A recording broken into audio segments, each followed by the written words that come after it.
Un cordial saludo, un abrazo fraternal y una muy calurosa bienvenida a todos y cada uno de ustedes que siempre nos acompañan en nuestros estudios bíblicos. Recuerden nuestro ministerio. Escrito está Lucas 4.8. Lo que hacemos es escudriñar las Escrituras. Bienvenidos a nuestro estudio bíblico de hoy. El tema de hoy será la purificación del santuario, parte 4. Como es nuestra costumbre, vamos entonces a elevar una plegaria a nuestro Dios para que sea Él el director de todo lo que se presente en el día de hoy. Eterno Dios y buen Padre que estás en el cielo, muchas gracias, mi Dios, por tantas bendiciones recibidas de tu mano. Gracias por tu amor, gracias por tu misericordia. Gracias, Padre, porque nos colmas a cada día de innumerables bendiciones. Gracias por la vida, por la salud.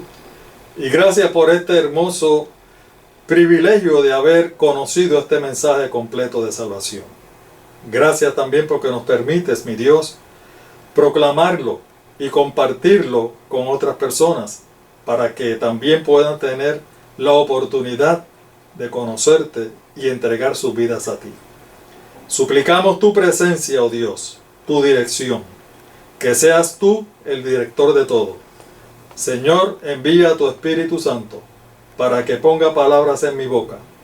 También envíalo, mi Dios, para que impresione las mentes y los corazones, de tal manera que puedan aceptarlo, te puedan aceptar y se puedan preparar para ese encuentro contigo. En el nombre de Jesús. Amén, amén y amén. Bueno, quiero comenzar porque quiero agradecer a todos aquellos que me felicitaron en mi cumpleaños. Recibimos muchas, pero muchas felicitaciones. Y concuerdo con la mayoría de ustedes, ¿verdad?, que me desearon que nuestro Dios me conceda unos poquitos de años más para poder seguir llevando este mensaje completo de salvación. Continuar, mis queridos hermanos y amigos, con esta maravillosa obra de la predicación del Evangelio. Créanme, hermanos, no hay nada, pero nada que dé más satisfacción que ser un colaborador de nuestro Dios en esta maravillosa obra de la salvación de las almas. Así que, gracias a todos, hermanos. Nuevamente, muchas gracias. Bueno, en el último estudio nos quedamos en un evento extraordinario. ¿Recuerdan ustedes ese evento en que nos quedamos? Se tituló La caída de las estrellas. ¿Recuerdan ustedes? Y eso sucedió en el año 1833. ¿Recuerdan la fecha? 13 de noviembre de este año, 1833. Hermanos, ese magno evento que sucedió en ese año, ustedes recordarán que leímos, ustedes lo pudieron leer conmigo, que muchos historiadores dijeron que ese evento fue visto prácticamente por todo el mundo, o sea, que se vio prácticamente en el mundo entero, pero principalmente se vio en los Estados Unidos. Y vimos que se vio de costa a costa, de costa oeste a costa este. O sea, que prácticamente todo Estados Unidos vio ese evento. Queremos recordarles, mis amados hermanos, que William Miller había comenzado a predicar el mensaje del regreso del Señor para el año 1831. Este fue el año, hermanos, que él por primera vez predicó el resultado de sus estudios bíblicos. No era otra cosa que el regreso de nuestro Señor Jesús. Fue la primera vez que él predicó. Y fíjense ustedes, 2 años después ocurre la caída de las estrellas. Por lo tanto, este evento de la caída de las estrellas fue tomado por la gran mayoría de todas las personas, prácticamente en todo el mundo, de que evidentemente lo que el señor William Miller estaba predicando de que Jesús venía pronto, recuerden, él decía, según su interpretación bíblica, que el Señor vendría en el año 1844. Por lo tanto, ellos tomaron esto como que el señor Miller, oye, el señor Miller tiene razón.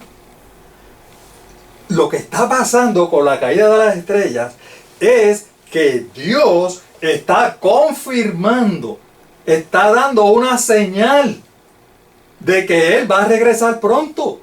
Por lo tanto, lo que dice el señor Miller es verdad. Así que después de ese año, el señor Miller y sus colaboradores comenzaron a recibir innumerables invitaciones de muchos lugares, de aquí y de allá. Y eran tantos, cientos y cientos de invitaciones, de que él tuvo que preparar a sus colaboradores para que también fueran a presentar el mensaje del pronto regreso del Señor a muchos lugares, porque el solo no daba abasto. Así que se empezaron a dividir, pues mira, tú vas aquí, tú vas allá, este otro va allá, este otro va allá. Se empezaron a dividir y de esa manera pudieron abarcar bastante, de tal manera, hermanos, de tal manera que el mensaje que ellos llevaban pudo llegar prácticamente a todos los Estados Unidos. Mucha gente pudo escuchar el mensaje del señor Guillermo Miller. Recuerden, el mensaje era inminente. ¿Por qué? Porque, digamos, si a él lo invitaron a esta iglesia o a este lugar en el 1833, y el mensaje que él llevaba era que el Señor regresa en el 1844, significaba que solamente le quedaban a las personas 11 años para prepararse. O sea, que el mensaje no era, mira, el Señor viene dentro de 300, 400, 500 años. Tú sabes, no viene en tu época, pero ve preparándote. No. El mensaje es, oye, el Señor viene dentro de 11 años. Prepárate. Y eso era en el 1833. En el 1834 decía, oye, prepárate, porque el Señor viene dentro de 10 años. En el 1835 dice, oye, prepárate, porque el Señor viene dentro de 9 años. Es decir, amados hermanos y amigos, el mensaje que estaba llevando el señor Miller era que el mundo estaba en una cuenta regresiva para el regreso de nuestro Señor. ¿Y saben qué? El resultado fue que muchos, cientos y miles de personas aceptaron al Señor Jesús como su Salvador personal y decidieron prepararse eficazmente ellos personalmente para ese encuentro con su Redentor. Fue una cosa maravillosa, hermanos, maravillosa. Para que ustedes puedan tener una idea de lo impactante que fue este mensaje, les quiero presentar a ustedes ahora unas pocas reseñas de lo que se escribió para esa época con relación al mensaje que ellos estaban llevando. Miren, reseñas. Voy a leerles la primera. Hubo taberneros. Ustedes saben lo que son taberneros, ¿verdad? Taberneros son los dueños de tabernas. O sea, lo que conocemos hoy como las barras donde se vende licor. Eso eran los taberneros. ¿Ven? Miren lo que sigue diciendo. Hubo taberneros que se convirtieron al Evangelio. Gloria sea su nombre, gloria sea mi Dios. Y sus tabernas las convirtieron en lugares de culto, o sea, en iglesias. Hermanos, esto no era un mensaje sencillo por ahí, que 4 gatos se levantaron con un mensaje ahí que decía la Biblia. No. Un mensaje con poder. El Espíritu de nuestro Dios estaba dirigiendo a ese movimiento. Miren lo que sigue diciendo. Muchos libertinos, o sea, personas que no son de iglesia, no son cristianos, personas que hacían lo que les daba la gana, personas del mundo que estaban perdidos totalmente. Mira lo que dice. Muchos libertinos, de los más perdidos, los cuales no habían entrado en un lugar de culto en años, ¿qué pasaba? Se convertían al Evangelio. Gloria sea mi Dios. Impactante, impactante. Una cosa maravillosa se veía, que nuestro Dios estaba dirigiendo ese movimiento. Se notaba que efectivamente era Dios el que estaba llevando el mensaje. Vamos a seguir leyendo. Hombres de negocios y profesionales se reunían para orar y cantar alabanzas. ¿Ven ustedes? El mensaje no solamente llegaba a un grupito de personas, no, el mensaje estaba llegando a todos los niveles sociales de la nación americana para esa época. Profesionales y hombres de negocios, ¿qué era lo que hacían? Se reunían para orar, se reunían para cantar alabanza, o sea, que se estaban preparando para el encuentro con el Señor Jesús. Gloria sea su nombre. Seguimos leyendo. Un sentimiento de solemnidad inundaba los lugares donde se presentaba este mensaje. Un sentimiento de solemnidad. No era un juego, no era un chiste, no. El Espíritu Santo estaba preparando los corazones de las personas para recibir este maravilloso mensaje del pronto regreso de nuestro Señor Jesús. Era un mensaje divino. Última cita. Hombres de saber y de posición social se unieron a Miller para divulgar sus ideas. Y desde los años 1840 a 1844, la obra se extendió rápidamente. Gloria sea mi Dios.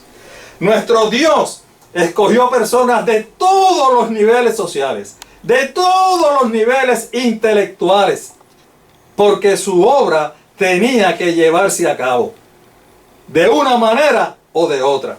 Quiero hacer una aclaración. Aquí dice que desde el 1840 a 1844, la obra se extendió rápidamente. En esos últimos 4 años, ustedes saben que nosotros los seres humanos somos así. A medida se va, siempre dejamos las cosas para más tarde, más después, ¿no? Pero todavía, tú sabes, queda un poquito de tiempo, pues vamos, tú sabes, a seguir aquí. En esos 4 años hubo una explosión entre la gente, una necesidad imperiosa de prepararse para el encuentro con el Señor Jesús. Muchos historiadores piensan y han escrito de que el mensaje comenzó en el 1840 y que fueron solamente 4 años. Pero no. El mensaje se dio por primera vez a conocer en público en el 1831. ¿Ven? No fueron 4 años nada más. Esos últimos 4 años fue que hubo una explosión extraordinaria donde muchas personas escuchaban el mensaje, eran receptivos a escuchar, veían las evidencias bíblicas que se presentaban y ¿saben qué? Se convertían al cristianismo. Gloria sea mi Dios, alabado sea para siempre. Hermanos y amigos, con esta reseña de la época, para esa época, ustedes pueden entender que este movimiento no fueron 4 gatos, como dijimos, que 4 personas, que se no, eso fue un movimiento allí. Todavía hay personas que quieren minimizar, no, eso fueron 4 o 5 personas, pero eso nadie más se enteró. No, no, la historia nos dice que fue un gran movimiento, un movimiento de gran envergadura. Tan es así, hermanos, que aparece en los anales de la historia de Estados Unidos. Si fuera un movimiento pequeñito, una cosita así, no aparecería en la historia. Eso está en la historia. Gloria, gloria sea nuestro Dios. Este movimiento, hermanos, se le dio el nombre originalmente, bueno, se le dio el nombre oficialmente a los que aceptaban el mensaje, ¿verdad? Y seguían predicando, porque recuerden, nos dice la misma reseña de que la gente no solamente los escuchaba, sino que la gente escuchaba, se convertía, aceptaba el mensaje y encima de eso se unía al movimiento para seguir predicando. Gloria sea mi Dios, qué cosa maravillosa, alabado sea para siempre. Este movimiento se conoció originalmente con este nombre.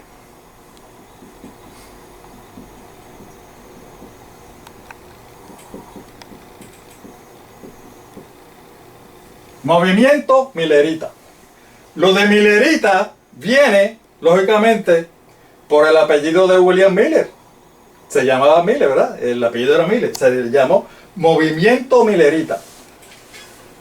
Y en la historia se va a reconocer, si ustedes quieren ver parte de la historia y quieren leer lo que fue ese movimiento, van a internet, lo googlean, ¿verdad? Y buscan Movimiento Millerita. Ese fue el nombre oficial. Sin embargo, el común del pueblo, todo el mundo, hermanos, todo el mundo, los conocía, ¿saben cómo?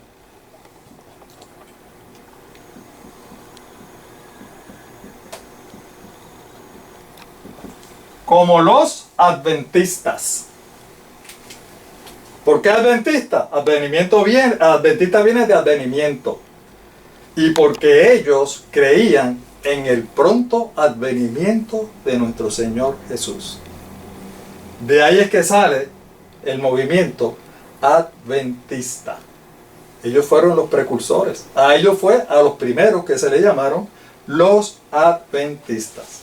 Ahora bien, queremos presentar dos cosas, resaltar dos cosas. Número uno, el objetivo del señor Miller y sus colaboradores realmente no era levantar una nueva iglesia. O sea, a él no le interesaba levantar una nueva iglesia. O sea, él no decía, miren, ustedes si son cristianos se tienen que salir de esa religión, porque esa religión, tú sabes, no, se tienen que unir a mi religión, a mi iglesia, porque él no tenía iglesia. Él pertenecía a una iglesia. ¿Ves? Él era bautista. Así que él no estaba formando ninguna iglesia. Ese movimiento, hermano, el movimiento millerita, ellos no predicaban doctrina. Para ellos las doctrinas no les interesaba, no era tan importante. El único mensaje que ellos predicaban era: el Señor viene pronto. Ese fue el mensaje que el Señor le dio. Eso fue lo que Dios le dijo que tenían que predicar. No más nada. Concéntrate en esto. Esto es lo que hay. Y esto era lo que decía la profecía que iba a suceder. ¿Ven? De hecho, el movimiento millerita lo componían personas de todas las denominaciones religiosas. Había de todos. De todas las denominaciones. Eran milleritas. O sea, una vez, no importa tú fueras católico, fueras evangélico, episcopal, congregacionista, no importa la religión que fuera, no importa. Si tú creías en el mensaje de que el Señor venía pronto, pues te convertías en un millerita. ¿Ves? Es decir, que el movimiento millerita lo componían personas de todas las denominaciones religiosas. Segundo punto que queremos restaurar. Como ellos originalmente, de acuerdo a la profecía, decía que el Señor venía en el 1844, en el año. Muchos empezaron a decirle y a pedirle, oye, pero tú sabes, ustedes dicen que vienen en 1844, sí, está bien, eso lo comprueba la Biblia y demás.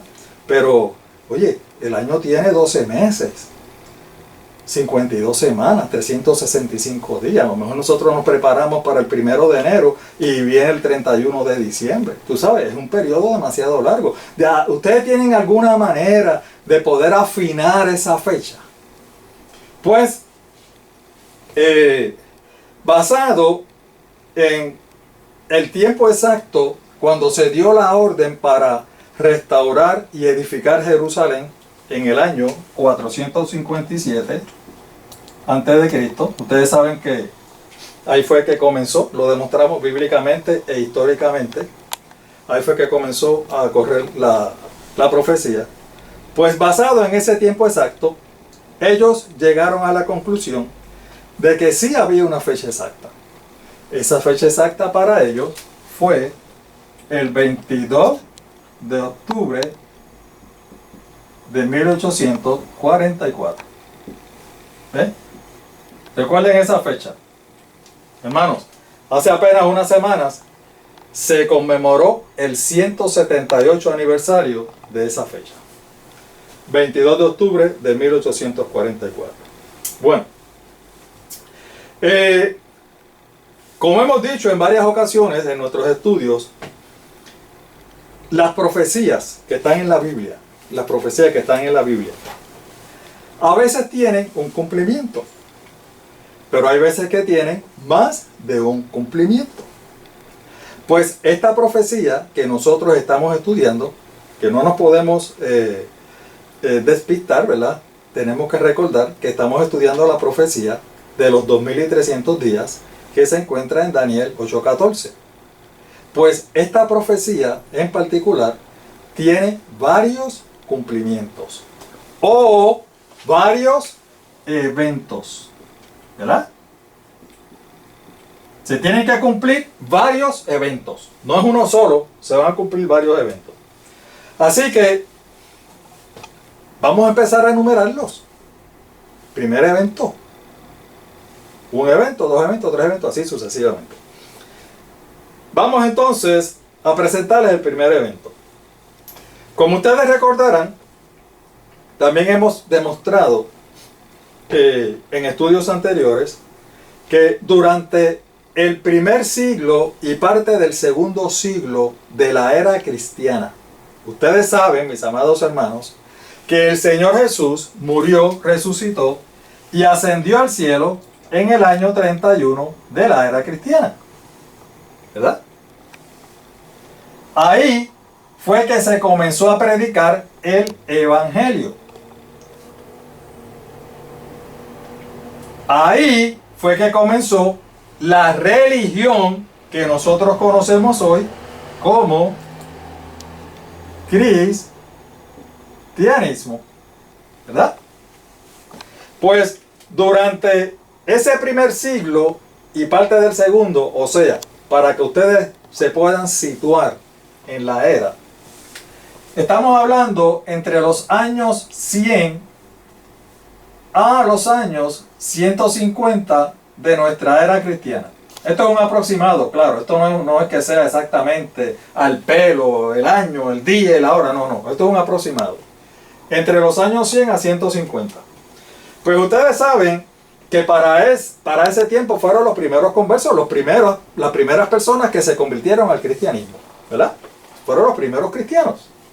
Y de entre los primeros cristianos habían judíos y habían gentiles. Porque después del año 34 el evangelio se comenzó a predicar a los gentiles. Y los gentiles empezaron también a aceptar el cristianismo. Gloria a Dios por eso.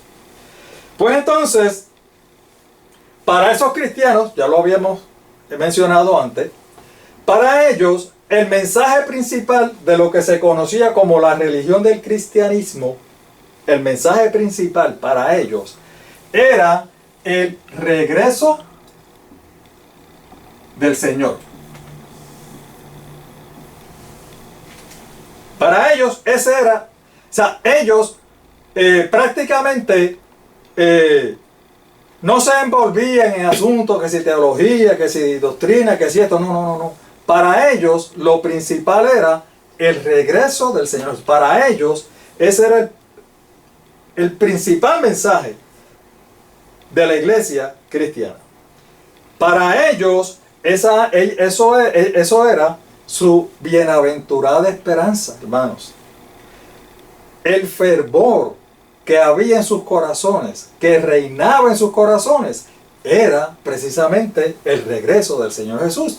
Y habíamos dicho y lo habíamos demostrado en estudios anteriores que cada uno de ellos esperaba que el Señor regresara en su tiempo. O sea, que ellos tenían la esperanza maravillosa de ver ese regreso del Señor cuando Él regresara. Que no iban a pasar al descanso hasta ver el regreso del Señor. Así era la fe maravillosa que ellos tenían. ¿Ok?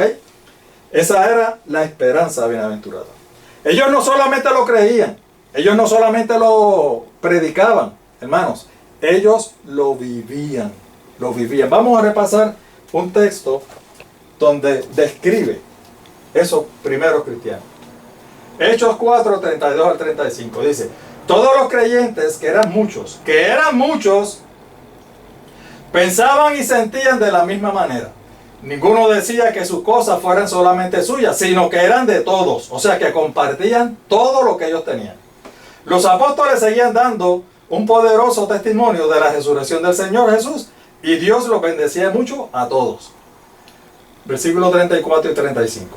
No había entre ellos ningún necesitado. ¿Por qué? Porque quienes tenían terrenos o casas las vendían y el dinero lo ponían a disposición de los apóstoles. ¿Para qué? Para repartirlo entre todos según las necesidades de cada uno. Ese era el espíritu, hermanos, el espíritu que reinaba entre los cristianos de esa época. ¿Verdad? ¿Por qué? Porque se estaban preparando para el regreso de nuestro Señor Jesús. Inclusive, ustedes saben que ellos se saludaban y se despedían con una expresión. La expresión que ellos usaban era Maranata. ¿Recuerdan eso? Maranata. Ellos no decían, ay, ¿cómo tú estás? No. Ellos decían, Maranata, Maranata. ¿Qué quiere decir Maranata? Cristo viene pronto. Gloria sea mi Dios. Y cuando estaban en un lugar y se iban a despedir, decían lo mismo. Nos vemos, Maranata. Acuérdate, Cristo viene pronto. O sea, hermanos, que ellos respiraban el regreso del Señor Jesús. Ellos vivían el regreso del Señor. Para ellos, lo más importante era prepararse para ese encuentro con el Señor. Y lo estaban preparando. Aquí lo dice el texto. Se estaba preparando. Bueno, también dijimos que después de estos años, después de ese fervor extraordinario que había con el regreso del Señor Jesús, el enemigo comenzó a introducir dentro de la iglesia cristiana una serie, eso lo dijimos en el estudio anterior, ¿verdad?, de teorías teológicas dentro de la iglesia cristiana, ¿verdad? Y esas teorías teológicas llamaron la atención de los dirigentes religiosos de la época, al punto de que entonces comenzaron a estudiar, comenzaron a predicar y a hablar, y todo lo que se hablaba era sobre esas teorías teológicas. El mensaje primordial de que el Señor iba a regresar pronto a buscar a su pueblo quedó entonces relegado a un segundo, tercero, cuarto, quinto plano. Por allá. ¿Por qué? Lo que pasa es que cuando se presentaban estas teorías teológicas, los predicadores, las personas que lo presentaban, lucían como si fueran unos eruditos. Y la gente decía, oye, que mucho sabe ese, mira, que mucho sabe. Mira que muchas palabras bonitas habla y muchas cosas. No entendían ni pío de lo que se le hablaba. No entendían. Pero para ellos eran eruditos. Y como ellos querían lucir como si fueran unos eruditos, hombres inteligentes, ¿verdad? Y que mucho yo sé, mira, yo sé de esto. Pues entonces lo que empezaron a predicar fue esto, las teorías teológicas.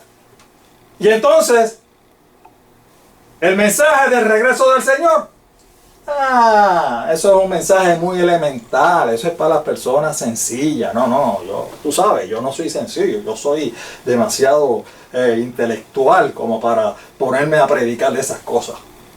Hermanos, pasaron años, pasaron siglos y siglos. Y llegó el momento donde ya nadie hablaba del regreso del Señor.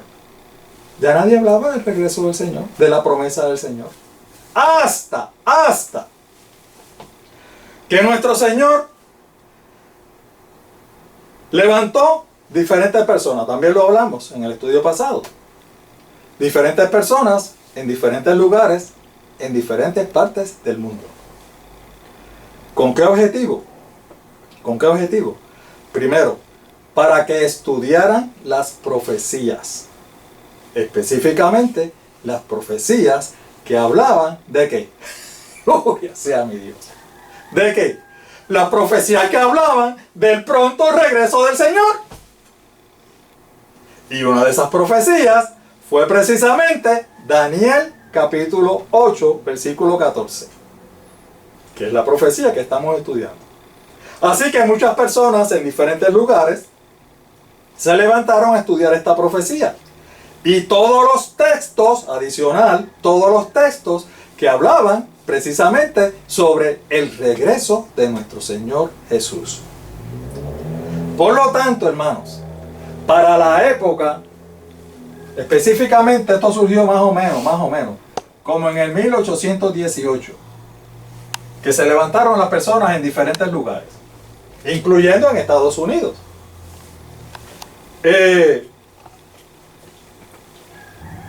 Más o menos para esa época fue que se empezaron a levantar para estudiar la Biblia y para comenzar a predicar. Oye, hemos perdido algo, y es que hay una promesa en la palabra de Dios. Hay profecías que hablan y dicen que el Señor regresa pronto. El Señor va a regresar. Por lo tanto, mis amados hermanos, el primer cumplimiento de la profecía de Daniel 8:14 es que nuestro Dios quiso revivir, renacer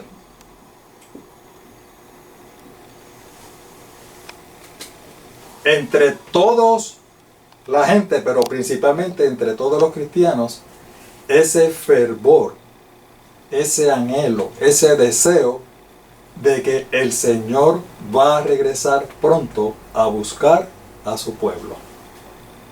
Y por eso es que en Estados Unidos se levantó este movimiento milerita, precisamente predicando que el Señor venía pronto, regresaba pronto y había que prepararse para ese próximo encuentro con nuestro Redentor. Por lo tanto, hermanos, este movimiento milerita cumplió su objetivo. El Señor los dirigió para que renaciera, sembraran nuevamente ese deseo maravilloso de encontrarse con el Señor Jesús. Y por eso ustedes vieron en las reseñas que hicimos cuál fue la reacción de las personas.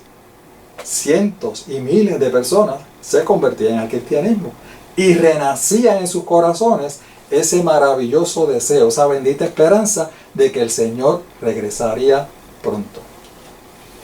Y algunos de ustedes me dicen, pero hermano Pedro, eso pasó entre 1831 a 1844. Y después de eso, ¿qué pasó? Pues ¿saben qué? Esa predicación no murió en el 1844. Esa predicación continuó viva. Esa llama continuó prendida en candela. Después de ahí, hermano, muchas denominaciones religiosas incorporaron dentro de sus creencias y sus doctrinas que el pronto regreso del Señor estaba cerca. Y se comenzó a predicar nuevamente también el próximo regreso de nuestro Señor Jesús. Hermanos y amigos, todavía hoy en día, 2022, siglo XXI, la llama sigue viva. Gloria sea mi Dios. La llama sigue viva. Y hay muchas denominaciones religiosas, muchos queridos hermanos, que predican a viva voz, y ustedes los tienen que haber escuchado en diferentes lugares, públicos, privados, donde quiera, predicando, ponen su bocina, ponen esto, a veces son jóvenes, a veces son personas más adultas, pero siempre lo que predican es: prepárense, porque el Señor está próximo a venir. Cristo viene, el Señor viene a buscar a su pueblo.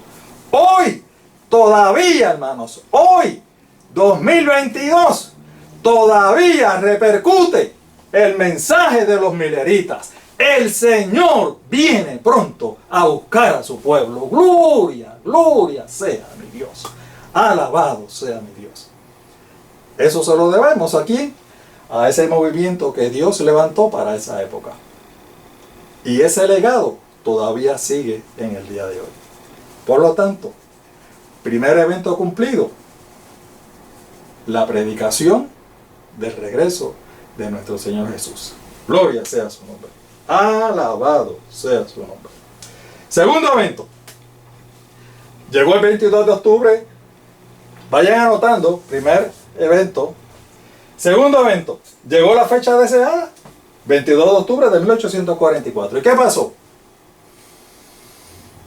El Señor no vino.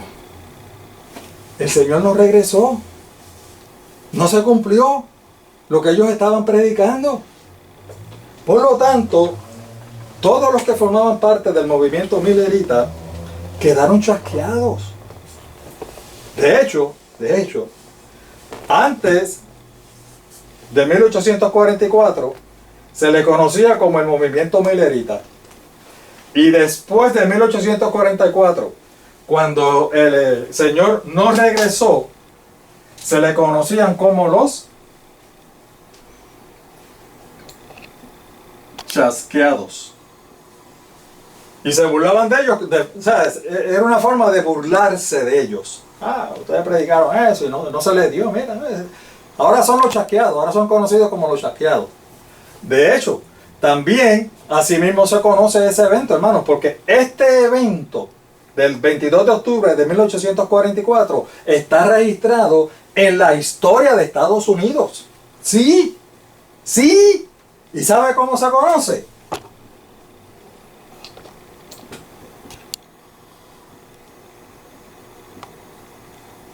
El Gran Chasco. Así mismo se conoce. El Gran Chasco. ¿Ven?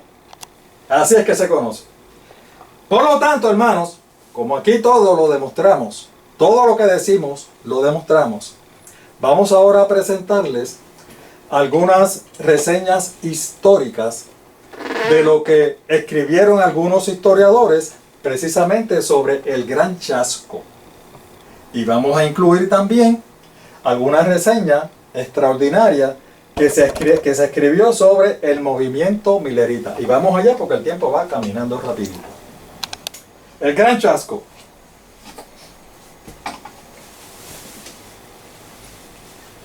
Buscamos en Wikipedia. Ustedes saben que vamos a internet y lo primero que presenta es Wikipedia. El Gran Chasco fue un suceso importante en la historia del movimiento milerita. Un grupo religioso estadounidense del siglo XIX. William Miller, que nació en 1782 y murió en el 1849, cuyo nombre toma el movimiento milerita. Él concluyó por medio de un estudio de las cronologías de la Biblia, en realidad son profecías, que Jesucristo, el Salvador de la religión cristiana, o sea, el Salvador mío y el Salvador suyo, volvería a la tierra cerca del 1843. Sus seguidores posteriormente refinaron la fecha como el 22 de octubre de 1844, la fecha que le dijimos. Cuando en el día señalado Jesucristo no apareció como se esperaba, un gran número de mileritas abandonaron el grupo, dando paso a su disolución. A pesar de esto, muchos grupos continuaron bajo la influencia del trabajo de Miller. Fíjense lo que dice. En primer momento dice que hubo la disolución. En verdad, la disolución no fue total, no fue completa. Siempre quedó un pequeño grupo que siguieron estudiando la Biblia. Eso lo vamos a ver ya mismo. O sea, que no fueron disueltos todos. En segundo lugar, la última oración dice que muchos grupos continuaron bajo la influencia del trabajo de Miller. ¿Qué es lo que quiere decir, hermanos? Que precisamente los que se unieron al movimiento millerita, hermanos, no es que ellos seguían ciegamente lo que decía Miller. No. Es que ellos estudiaron las Escrituras, estudiaron la Biblia. Y ellos se convencieron de que el mensaje del pronto regreso del Señor está aquí. De que si bien es cierto que no llegó en el 22 de octubre de 1844, la promesa del regreso del Señor continúa viva. Y continúa siendo una bendita esperanza para todos los que amamos a nuestro Señor Jesús. Por eso es que cuando fueron a sus diferentes iglesias a las que ellos pertenecían, siguieron con esa bendita esperanza. Y por eso fue que la llama del regreso del Señor Jesús continuó viva en las diferentes denominaciones religiosas hasta nuestros días. Gloria sea a nuestro Dios. Seguimos. Escorred. Esto es otra fuente de historia dentro de Internet. El Gran Chasco. Recibe este nombre el hecho de que el 22 de octubre de 1844, que fue un chasco reconocido, que fracturó la fe y la certeza del movimiento millerita, con la esperanza de la segunda venida de Cristo a la tierra. Eso era lo que yo predicaba. Dando lugar a que este movimiento entrara en crisis y sufriera un proceso de pérdida de identidad. Pasando a ser llamados los chasqueados. ¿Vieron aquí? Aquí está. Pasaron a ser llamados los chasqueados. ¿Vieron lo que yo le dije? Ya no era el movimiento millerita, ahora eran los chasqueados, según el mundo. Debido a la desilusión del momento cumbre en la fecha marcada para la parusia. La parusia es la presencia de nuestro Señor Jesús, el aparecimiento, ¿verdad? El regreso de nuestro Señor Jesús. Procurando así un vuelco en la historia de los creyentes y su fe. Nuevamente, termina diciendo que el mensaje que ellos trajeron provocó un vuelco en la historia del creyente, de los creyentes y su fe. ¿Por qué provocó un vuelco? Porque continuaron con esa esperanza maravillosa de que el Señor había prometido que iba a regresar. ¿Y qué? Lo va a cumplir. Él lo va a cumplir. Gloria sea su nombre. Esa esperanza sigue viva, hermanos. En muchos de nosotros. Gloria a su nombre. Vamos ahora con el movimiento millerita. Dice, de hecho, los milleritas se consideran una continuación del despertar internacional. Cuando habla de internacional, está hablando de que no fue solamente en Estados Unidos. Con énfasis en la segunda venida de Cristo. Ese era el tema. Y en la proclamación de la proximidad del advenimiento. Porque ellos decían que venían en 1844. Que se desarrolló casi simultáneamente en muchos países. ¿Ven? O sea, que no fue solamente en Estados Unidos. Lo que le estamos diciendo, hermanos, la historia lo está comprobando. No les estamos mintiendo. Esto yo no me lo estoy inventando. ¿Ven? No fue solamente en Estados Unidos. ¿Por qué fue que en Estados Unidos se proclamó más? ¿Por qué fue que el mensaje creció tanto y tanto y tanto en Estados Unidos? Bueno, por la relación político-religiosa que existía en ese tiempo. Ustedes saben que cuando Estados Unidos declaró su independencia, incorporó dentro de su constitución el derecho a la libertad religiosa. Cada uno podía tener la religión y predicar lo que quisiera. Por eso fue que ellos pudieron predicar libremente en Estados Unidos, porque la Constitución se lo proveía, se lo permitía. En otros países no era así. En otros países el Estado y la religión se unían. Y si había alguien que empezaba a predicar algo que no era conforme a lo que creían estas personas, los empezaban a perseguir, a torturar y hasta matar. Por eso fue que en otros lugares no creció tanto como creció en Estados Unidos. Pero eso no quiere decir que no había personas en diferentes partes del mundo estudiando la misma profecía y llegando a las mismas conclusiones. Gloria sea mi Dios. Porque Dios quería que ese mensaje llegara al mundo. Gloria a su nombre. Ok, seguimos.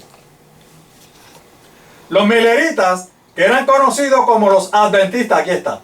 Y eran conocidos como los adventistas, se los dije, ¿verdad? Todo el mundo los conocía como los adventistas. Fueron todos seguidores de William Miller, granjero del estado de Nueva York, en los Estados Unidos. También se lo habíamos dicho. Entonces, mira lo que dice, que esto hay que corregirlo. Ministro licenciado de la Iglesia Bautista.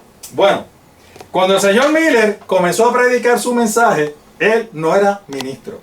Él no tenía ningún ministro de licencia ni credencial, nada de eso.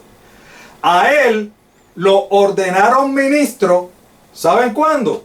Después de la caída de las estrellas, después del 13 de noviembre de 1833, cuando se dieron cuenta de que lo que él estaba predicando era verdad, cuando se dieron cuenta de que el Señor con este magno evento estaba confirmando que el Señor estaba dando una señal inequívoca de que iba a regresar pronto. Por eso fue que le dijeron, bueno, ahora sí te vamos a ordenar. ¿Ok? Bueno, se destacó por su énfasis en la predicación del retorno del Señor Jesucristo. Miller estudió detenidamente la Biblia por más de 15 años, hermanos. Más de 15 años. Esto no fue así de que Dios lo inspiró y de ahora para ahorita. No. Estuvo tiempo. Yo se lo había dicho también. Y a lo largo de ese periodo utilizó las Escrituras como su propio intérprete. ¿Ven? Su propio intérprete. ¿Quién interpretó las Escrituras según Miller? La misma Escritura se interpretó a sí misma. Gloria sea su nombre. Seguimos leyendo, porque el tiempo sigue. Para 1840, decenas de predicadores por el mundo, no en Estados Unidos nada más, por todo el mundo, estaban proclamando el regreso del Señor Jesús sobre la base del estudio de la profecía de Daniel 8:14, que es la que estamos estudiando. Según el investigador Leroy Edwin Fromm, había predicadores de diversas denominaciones cristianas, blancos, negros, mujeres y hasta niños. Y entonces mire lo que relata, una cosa extraordinaria. Hubo una niña campesina en Europa, no en Estados Unidos, en Europa, o sea, en el viejo mundo, que atrajo cerca de 3 a 4 mil personas al predicar el mensaje del regreso del Señor Jesús. Alabado sea mi Dios. Había poder en ese mensaje. Dios estaba trayendo a su pueblo. Dios estaba dando un mensaje a la humanidad. Qué envidia le tenemos, ¿verdad? A esa niña. ¿Cuántos quisiéramos que con la predicación nuestra se convirtieran 3, 4 mil personas? Gloria sea mi Dios. Oigan, ¿saben qué? Eso va a ocurrir. Eso va a ocurrir. ¿Saben cuándo? Cuando llegue la lluvia tardía. Gloria sea mi Dios. Vamos a seguir.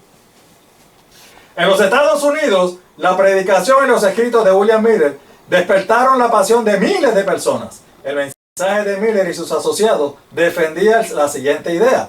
Así como el primer advenimiento de Jesucristo fue predicho en Daniel 9, recuerdan la profecía de las 70 semanas. Su segundo advenimiento es identificado en Daniel 8:14, que afirma hasta 2300 tardes y mañanas, luego el santuario será purificado. Daniel 8:14. Ya que la tierra debe ser el santuario a ser purificado. Recuerdan la tradición que yo les dije, que ellos tomaron esa tradición, la creencia común de que la tierra era el santuario de Dios y la aplicaron al cumplimiento de la profecía. Pues eso es lo que está diciendo aquí. Ya que la tierra debe ser, el santuario debe ser purificado, eso va a acontecer por medio del fuego cuando Jesús vuelva. Comenzando en el 457, que ya lo dijimos.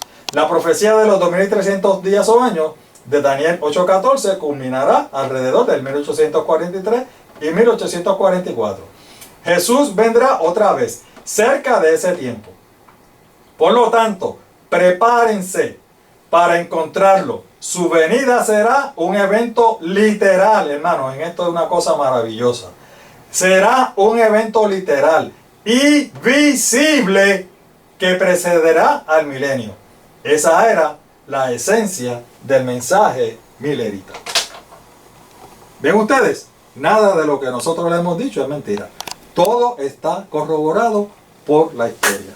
Gracias, mi Dios, porque lo podemos corroborar. Bueno, como pueden ver, mis amados hermanos, el gran chasco, este evento, cuando Jesús no vino en el 1844, provocó que la mayoría, la inmensa mayoría de los que formaban el movimiento milerita, pues se disolvieron, se fueron a sus respectivas iglesias. Los que eran cristianos, pues se fueron a sus respectivas iglesias. Otros, pues se fueron a otros lugares. Pero sin embargo, siempre quedó un pequeño grupo, un pequeño grupo. Este pequeño grupo decía, mire, estaban chasqueados, lógicamente estaban chasqueados, porque el Señor no vino. Sin embargo, ellos decían lo siguiente, ¿tú sabes qué? Nosotros nos equivocamos. ¿Por qué? Porque la Biblia nunca se equivoca. La Biblia no miente, la Biblia no se equivoca. Por lo tanto, nosotros fuimos los que cometimos ese error. Entonces, lo que hicieron fue que se pusieron a revisar la profecía. Originalmente, como lo que ellos decían era que venía en el año 1844, lo primero que ellos pensaron es, cometimos un error en el cálculo del tiempo. O sea, cometimos un error en el período profético. Ahí es que está el error, decían ellos originalmente. Y comenzaron a revisar la profecía. Y la revisaron una vez, 2 veces, 3 veces, 10 veces, 50 veces, 100 veces, cientos de veces. Revisaron la profecía con relación al periodo profético, porque ellos estaban seguros que era en el periodo profético donde habían cometido el error. Pero ¿saben qué? 100, 200 veces la revisaron y siempre le daba el mismo daño. Decían, pero es que el año no está bien. No hemos fallado en el cálculo del periodo profético. Pues si no fallaron en el cálculo del periodo profético, ¿en qué entonces fallaron? Pues lógicamente, ¿fallaron en qué? En el evento, porque como ustedes saben, la profecía se compone de periodo profético y evento. Entonces comenzaron a revisar el evento. Y cuando comenzaron a revisar el evento, ahí fue que se dieron cuenta que habían tomado la tradición, con lo que estamos leyendo, que lo estamos corroborando, la tradición de que el santuario de Dios era la tierra.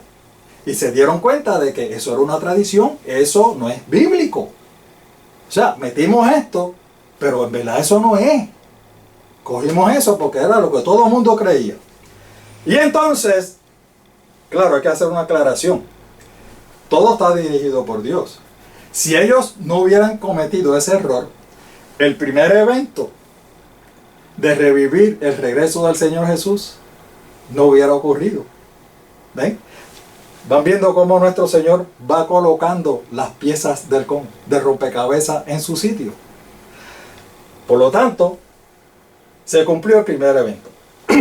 Entonces, si la tierra no es el santuario, ¿a qué se refiere la profecía cuando dice el santuario será purificado? ¿A qué se refiere? ¿Qué santuario? Y nuestro Dios los llevó entonces al origen. ¿A qué origen? Al origen del santuario. ¿Dónde fue que comenzó el santuario? ¿La Biblia dice dónde fue que comenzó el santuario? Pues por supuesto que lo dice. Ustedes saben que nuestro Señor Jesús había prometido que si usted humildemente le pide le pide al Señor, el Señor le va a dar. Vamos a leer eso, un momentito, antes de seguir con lo otro. Lucas 11, 9 y 10. Así que yo os digo, está el Señor Jesús hablando, pidan y se les dará, busquen y encontrarán, llamen y se les abrirá la puerta. Porque todo el que pide recibe, el que busca encuentra, el que llama se le abre. Por lo tanto, como ellos estuvieron pidiendo a Dios que les revelara cuál era el cumplimiento verdadero, el evento verdadero, nuestro Dios cumplió su promesa y los llevó al origen del santuario. Y ahora sí que vamos allá. Éxodo 25, 8 y 9. Dice, después me harán un santuario para que yo habite entre ustedes. El santuario y todo su mobiliario deberá ser una réplica exacta del modelo que yo demostraré. Por lo tanto, hermanos, fue el mismo Dios el que le pidió a Moisés que le construyera un santuario. ¿Por qué? Porque Dios quería habitar entre su pueblo. Ese era el objetivo principal. Dios quería habitar entre su pueblo. Pero dice el texto, dice, no es cualquier santuario, va a ser uno. Y tú lo vas a hacer una réplica exacta a la que yo te voy a mostrar. O sea, que no es cualquier cosa, no, es este. Específicamente va a ser este el santuario. ¿Ok? Recuerden que cuando sucedió esto, ya Dios había sacado a su pueblo de Egipto y el pueblo de Dios vivía en el desierto. ¿Ven? Vivían en el desierto. Y a lo mejor alguno de ustedes me dice, pero hermano Pedro, el origen del santuario no fue ahí. ¿Por qué? Porque hubieron muchos patriarcas anteriormente a Moisés que habían hecho santuarios donde ellos ofrecían sus sacrificios, sus ofrendas. ¿Eso era el santuario? Hermano, no. Eso eran altares. Altares. Y un altar no es lo mismo que un santuario. Se los voy a ilustrar con fines ilustrativos. Esto es un altar. Esto es un altar. Esto es un altar. Los altares eran como monumentos en piedra. Y encima entonces era que se ofrecía la ofrenda a Dios. ¿Por qué era en piedra? Porque se iba a quemar. Si lo hacían en madera, ¿qué iba a pasar? El monumento completo se iba a quemar. Por eso tenía que ser de un material resistente al fuego. En esa época, pues el material más resistente al fuego era la piedra. Por lo tanto, casi todos los altares eran en piedra. Estos son altares. ¿Ven? Ahora les vamos a mostrar exactamente el santuario que Dios le dijo a Moisés que le construyera. Este es el santuario. Recuerden que ellos vivían en el desierto y ellos emigraban. Por lo tanto, ese santuario tenía que ser desmontable. ¿Ven? Y aquí lo presentan. Esto es una ilustración, claro. Esta era la entrada principal. El santuario sí contenía un altar, pero no era lo único. Leímos que tenía un mobiliario. Altar, aquí está la fuente, y aquí hay otros mobiliarios dentro del edificio. Este es el santuario. Y en ese santuario, mis amados hermanos, era que se realizaban los diferentes servicios religiosos. ¿Ven? Por lo tanto, hermanos, esta revelación del santuario causó que estos hermanos, este pequeño remanente, comenzara a estudiar a profundidad lo que era el santuario y lo que eran los servicios del santuario. Se dieron cuenta, ¿saben de qué? De que los servicios que se realizaban en ese santuario sencillamente ilustraban gráfica y extraordinariamente el plan de salvación de Dios para con la humanidad. Para con la humanidad. Hermanos, estamos diciendo estamos diciendo que nuestro Dios estaba haciendo el segundo cumplimiento de la profecía. ¿Cuál es el segundo cumplimiento de la profecía? Dios le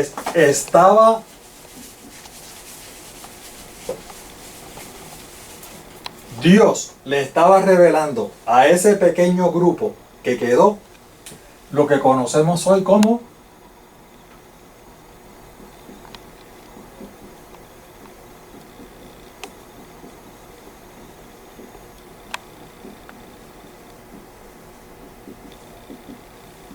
la doctrina del santuario.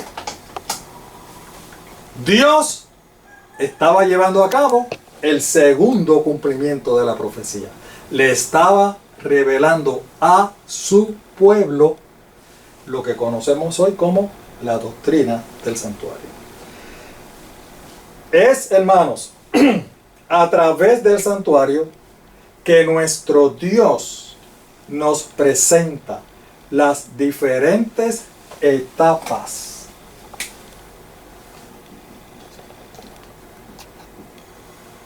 de la vida cristiana, las diferentes etapas de la salvación.